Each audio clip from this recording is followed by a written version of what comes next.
Thank you. Oh, thank you, my students and teachers. Yes, yes, I am leaving. Oh, I love you too. I love you too. Today is graduation day. Yay! This is a different one. This is not Kyoken, guys. I went to a store and I saw this one and I keep staring at it and I was like, you know what? It's springtime. The start of all things new and fresh. I'm leaving my school. It's got plastic covering here. This bento box cost 1,100 yen. Pretty cheap actually, but it's very cute, guys, for spring. There's a lot of rice though, don't you think? So cute, right? Springtime, my favorite time of the year. I'm gassed up because my students miss me, but I want to give you the real tea on what it's like working in Japan as a teacher, because a lot of people tell lies, but there's a lot of things that you just maybe don't know. Let's dig in. I'm too hungry. Oh my god, I need soy sauce. These little rolls of rice. Ooh, it's sticky. I love sticky rice, guys. This one's got azuki beans in, which they use for anko and stuff, but this one is savoury the way it's supposed to be.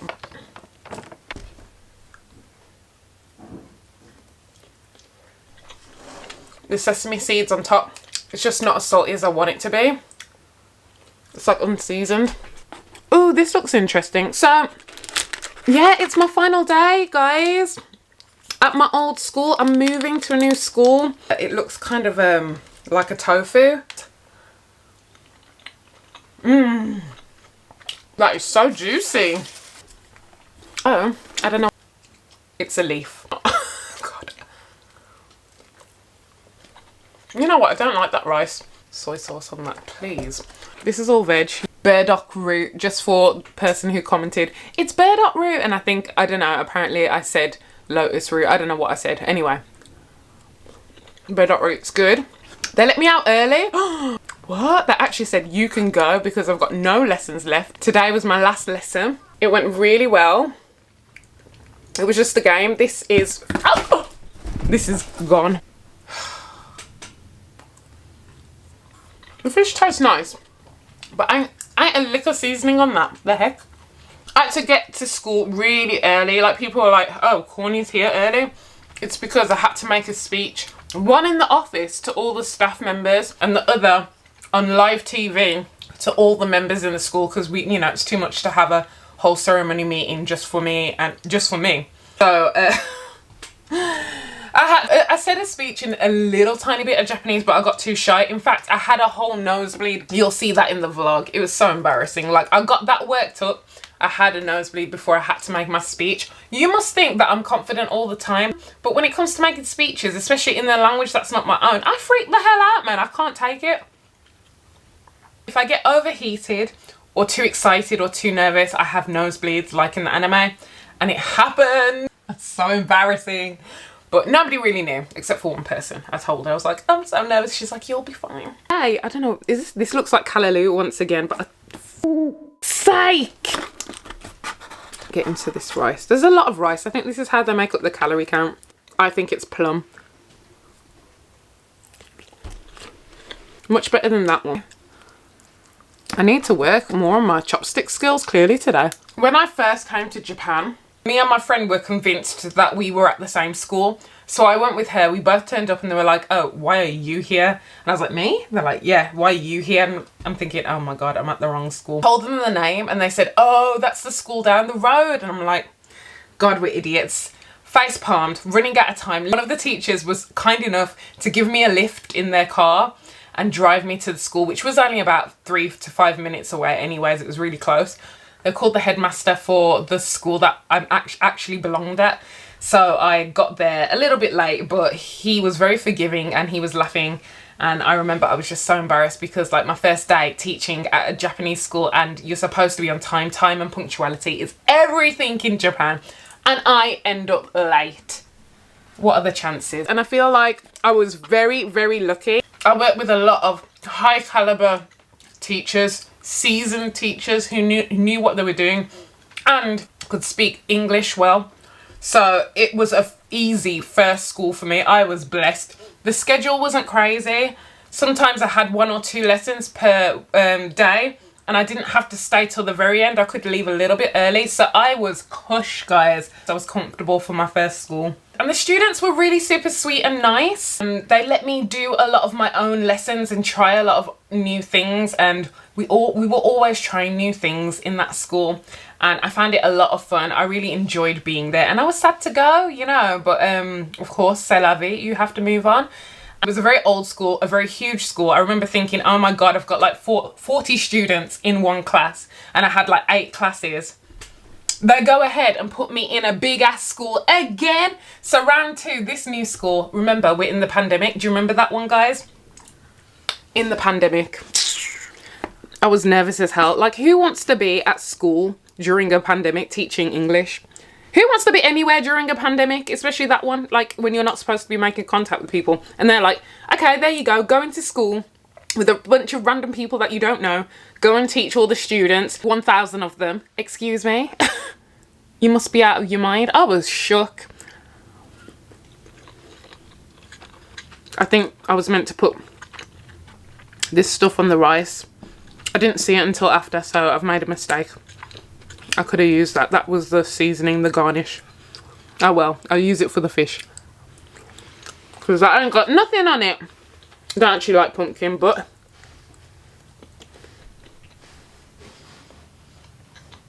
Oh no! It's undercooked. It's sweet. It's undercooked. If I'm gonna eat pumpkin, it needs to be soft. The heck? I don't like that texture.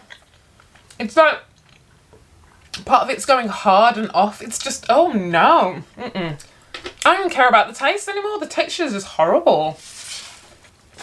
And that's how I felt about my second school. No, I was just nervous. And I remember we had to wear masks, social distance, sit apart. Couldn't speak to each other face to face. You had to limit it to like 5 minutes or 10 minutes per lesson speaking. So you're trying to teach them how to speak English. Keyword speak, communicate in English, but they can't do it. They can only do it for 10 minutes. So I just felt like, why am I even here? Why are we here? Half of the class would come in the morning, the other 20 students would come in the afternoon, and it was like that for a while. And then slowly they eased up on like, oh, you can talk for 20 minutes, you can talk for 30 minutes. Now you can just talk, but you have to keep your mask on, you have to keep the doors open, you have to sanitize your hands. Still do the sanitizing. The masks have been loosened now in Japan. I'm doing a vlog on that too. But ever since the 13th of March, I believe, they've said that you don't have to wear masks unless you're in a congested space on like transport, and that's it. It's a free-for-all. However, a lot of people are still pressured, because that's Japanese society for you. We're all still pressured to, you know, look like, wear a mask.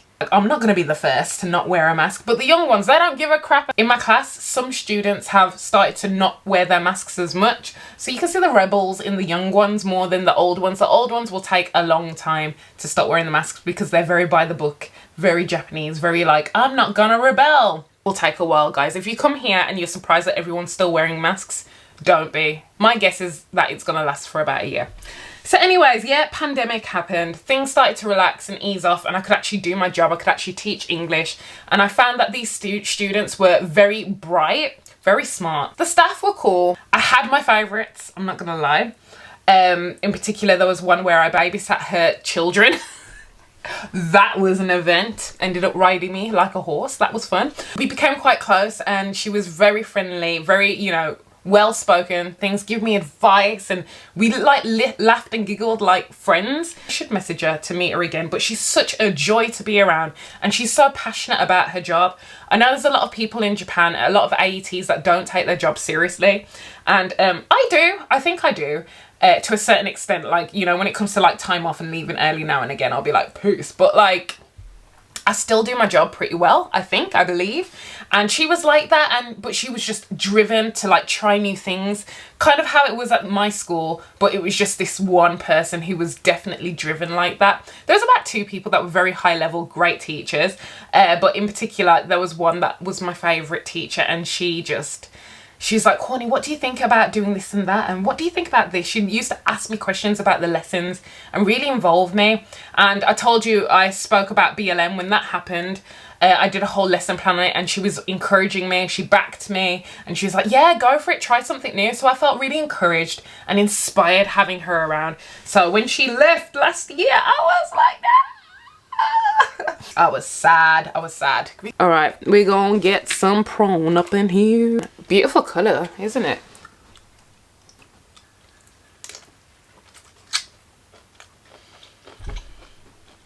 Kyoken, come back. I need the old bentos. This. I'm still eating it. I feel like my mother. You know the Jamaican mums who are like, oh, this tastes bad, but they still keep eating it. And you're like, why are you eating the food if it's bad? We don't want to waste it, okay? Tastes like vinegar. It's chewy and hard. It's not soft and supple and tender. Ugh. No. Anywho, oh my god, no wonder it's 1,100. But even Kyoken's better quality.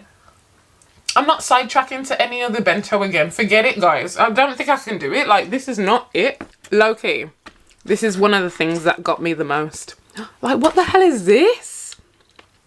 It's so pretty. Like, that is the most pretty, colourful veg I've seen. I know it's a mushroom because I can see it at the back. Is there any crunch? Let's see.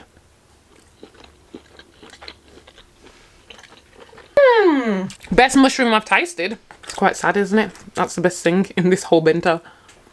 Spinach. It looks like scallop, but I'm not sure. Sakura! I love Sakura cut things. Oh. Oh. It's mochi. It's mochi. Cognac. No taste. But I kind of come into my own, and I think I learned enough to kind of know how the system works, know about the books, know how to teach the lessons, and just I can pull things up if I need to. So I did grow in my craft, in my skill of teaching English, I think. And it depends on the teachers, I feel, and what kind of experience you'll have at that school. It really, really helps if you've got supportive, good teachers around you that can speak and communicate in your language. If you have someone that's good at scheduling and will give you like maximum 3 lessons a day, you're golden. If you have more than 3, 4, 5, 6, I've heard people having one every period. That is crazy. Fight it. Say you need planning time. Do not put up with that because that is madness. You need time to prepare for your lessons. No, thank God none of them did that to me. Like, the most I've had is probably 5 in one day. Three times is a magic number. Anyways, I might just give you actual hints and tips on what to do when you first arrive, but this is just my story of my journey teaching. At this second school, I got harassed by a random lady every single morning on my way to work, and this happened for about a year, and I tried ignoring her. I tried saying things back, but she'd always say something. It got so bad that one day I was speaking to like my favorite teacher, and she was like, oh my God, is this happening to you? And she's like, I need to help. She told the head teacher, then the head teacher told my company, then the company was like, we'll send somebody down, we need to go to the police station. And I'm like, oh my God, it's become a thing. But I'm kind of glad that they did. You know, I felt very supported and happy about that. It's not just about me, it's about the students too. Clearly it's because I'm a foreigner. I'm the only one she's picking out from the crowd when walking in the morning, giving you grief for no reason, just for you existing. It's a lot. That could be another student. She could do that to somebody else. So I went to make a complaint. Everyone was super supportive. There's like 4 of us there. Look, the chunkiest piece of chicken. This is the best part. Oh my God, it's so heavy I dropped it. Oh geez.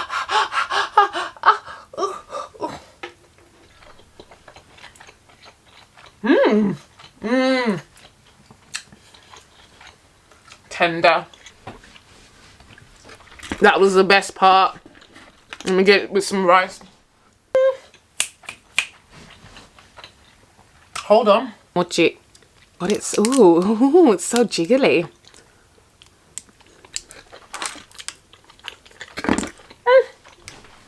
I like it. This past year has been the worst year I've had. And I thought it was the year before where I got like harassed by that woman, but I was wrong. If people mess up your schedule, it can really send everything down the poo hole, basically. Everything to the toilet, because that messes you up. If things keep changing and getting cancelled or putting in new different classes randomly, it really affects the way that you function and operate, because it keeps you anxious. There's no set routine, there's no plan. And that's how I felt. A lot of mistakes were made this year. So I think in my heart of hearts, I was ready to leave because of the staff, not because, all the staff, most of the staff are really sweet. It's just a few in particular making my life hard for no reason because they're, you know, incompetent. But it messed with my flow, it messed with the way I teach, it messed with my mentality, messed with my mental health, it messed with my emotions, my mood. I was just not happy. And then they kept giving me more lessons that they kept changing and shifting, and they kept mixing the years. So for example, I'd have like grade 1, then special needs, then grade 3, then grade 2, and all these lessons are different. There was also a lot of miscommunication. Like, I was doing their jobs for them. One in particular that to keep on top of them and, you know, check, is this correct? And even if they said yes, it still wasn't correct, because I'd go to other teachers and they'd be like, what's this? Why is this class here? And I'm like, I don't know. They're the scheduler. So it really frustrated me. They're not bad people. They're just crap at their job and teaching English. Like, even the students did not like this teacher. It was really sad. And I felt bad for this person, but at the same time, they were also hindering my experience. You can't help but be a bit resentful, and I was. So yeah, it was over it, guys. So today, we're here to today. Finally got my flowers that I deserve. Kids were sweet. Lovely day. Only had one lesson today. Wrapped it up nicely, played a lovely game, and everyone said goodbye, and I was like, yay. I didn't cry. I got a little bit tearful when I was making my speech because they all clapped me. Like, when I came through the office, I was like walking down the centre and they're all clapping. I felt like, oh my God, this is so embarrassing. Could I have not just started down the end of the office, guys? Like, do I have to literally parade back and forth? So embarrassing, but also low-key loved it. Even if I'm on YouTube, I still have my moments. It's been nice to see a lot of people walking around their kimonos and stuff like that, because other schools are graduating and finishing today and tomorrow. So it's really nice to see other people, you know, in their traditional Japanese clothes or walking with flowers, and you know why. Now you know why. Hopefully my new school, my staff will be great at scheduling and really sweet and kind, and I meet a few gems like I have been lucky to in the other schools.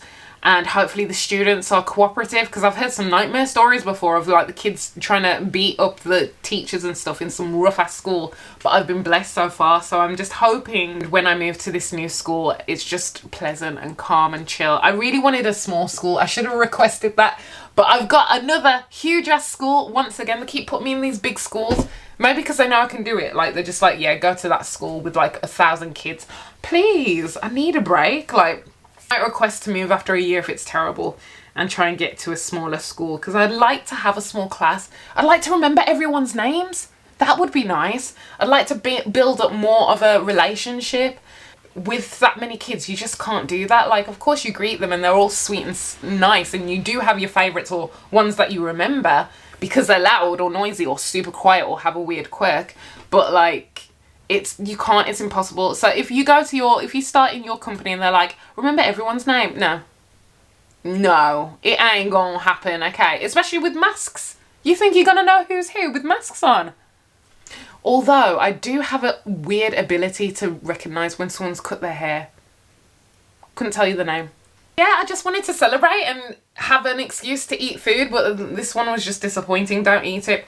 But hopefully you enjoyed listening to my journey, my mini journey through teaching and what it's been like. Hopefully you've had a good experience here too if you are teaching in Japan, or if you're looking to come and teach in Japan. If it is requested, I might just make an actual legit tips on little tips that might make life easier teaching in Japan, if you're interested in that. Not everyone's coming here to be a teacher, but if you want it, let me know. I'm just happy I'm gonna be free for 2 weeks. Yeah! Subscribe if you haven't already done so. If you enjoy eating, speaking, talking to me, comment and like the video as well. And until next time, guys, faito, gambate, peace and love.